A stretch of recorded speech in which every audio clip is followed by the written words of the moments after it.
Setelah episode yang ke-6 tayang, mungkin gue boleh mengetahui suasana kalian kalau lagi nonton atau bahkan mendengarkan cerita gue yang tidak lucu-lucu amat. Dan kali ini, gue mau cerita tentang pengalaman gue pelayanan. Kalau ini mungkin ada yang bisa membuat kalian ketawa, mungkin ada juga yang tidak ada. Tapi ya namanya juga baru belajar, dimaklumin aja lah ya. Oke, jadi gini ceritanya. Gue di sini gak bermaksud untuk cerita yang aneh-aneh, tapi gue hanya bermaksud untuk mengajak kita buat flashback kembali ke masa lalu yang dimana masa lalu yang gue lakuin selama masa prapaskah gue pelayanan. Gue pelayanan di awal masa prapaskah. Gue nampil nari tapi kontemporer dan dimulai pada prapaskah yang pertama. Di awal masa prapaskah alias prapaskah 1, buat gue sih belum ada yang menurut gue lucu, bahkan sampai yang bikin gue ketawa. Malahan yang ada itu lebih ngehina orang yang takut dan geli sama kecoa. Anyways, itu nggak penting buat gue ceritain di sini karena ya nggak pantas aja gitu. Oke, mari kita lanjut ke prapaskah ketiga. Di prapaskah yang ketiga ini ada cerita kejadian yang sangat aneh. Tahu nggak sih anehnya apaan? Gak tahu. Loh, kalau nggak tahu sih? Ya iya toh, orang lo belum aja ngasih tahu ceritanya apaan, ya mana gue tahu cerita lo. Oh, jadi gini ceritanya. Gue sama teman terbaik gue si Ruth udah bangun dari tidur yang entah dipenuhi oleh mimpi-mimpi apa yang jelas gue nggak tahu. Setelah bangun, gue sama si Ruth ini mandi di gereja karena kami menginap untuk kebesokan harinya. Kami tampil. Setelah kami mandi, gue memutuskan untuk menunggu yang pemain dramanya turun ke ruang kostum. Kenapa kok harus nunggu? Kenapa nggak duluan aja? Ya iyalah, gue harus tunggu. Soalnya pintu ruang kostumnya dikunci. Kenapa dikunci? Ya iyalah, lo pakai nanya segala lagi. Ya iyalah, kalau nggak dikunci, ntar orang pada ada yang masuk terus secara tiba-tiba ada yang diambil, kan lo nggak bakal tahu juga. Dan itu harusnya lo tahu kalau itu nggak aman. Oh gitu ya. Dah, udah tahu. Udah, hehe. Pas tuh, boleh tak saya lanjut cerita lagi?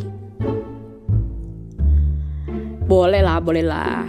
Nah, setelah pemain dramanya udah turun ke ruang kostum, gue sama Ruth ikut turunlah sambil membawa barang-barang bawaan kita. Dan lepas tuh, gue dan Ruth naro barang bawaan kita di ruang kostum.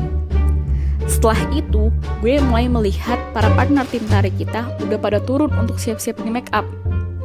Setelah di make up, dan itu pun juga secara kebat-kebit kita make up, dan tentu harus rapih dan kelihatan bagus. Lah, emang harus banget ya begitu? Ya ilah, ampun deh gue sama lo. Gitu aja pakai nanya lo, heran dah gue. Emangnya kenapa sih? Emang nggak boleh ya nanya itu?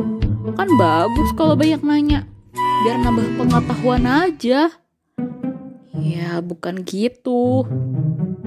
Maksud gue, kalau lo nanya tuh yang beneran dikit gitu loh. Masa pertanyaan gitu aja lo pakai nanya segala sih? Aduh, ilah. Kadang-kadang ya gue bingung ya sama lo. Bingung gimana sih? Ya gue bingung aja. Soalnya lo nanya kenapa make upnya harus rapih dan bener. Ya itu mah lo mikir aja dah. Kalau lo make up gak rapih dan gak bener mah, lo udah diketawain orang. Biar gimana pun juga lo cari alasan mau kayak gimana juga tetap aja ujung-ujungnya juga lo diketawain orang di mana-mana. Oh gitu ya, hehe. Ya maaf kan gue nggak paham soal make-upan. Maaf ya, hehehe. Oke, gue boleh lanjut lagi nggak nih? Iya boleh kok. Oke. Jadi setelah kami di make up dan kebaktian, pun udah dimulai, saatnya yang drama masuk. Dan di saat inilah yang mulai terjadi aneh, di saat-saat mau nampil. Jadi ceritanya yang drama masuk duluan, barulah yang penari kontemporernya masuk. Di saat-saat pemain dramanya lagi main, ada yang kebelet pengen ke toilet. Duh, gue kebelet kencing lagi. Hah? Serius lu? Beneran kebelet? Ya iya beneran lah. Masa gue bohongan? Hah? Masih bisa tahan gak? Masih kok masih.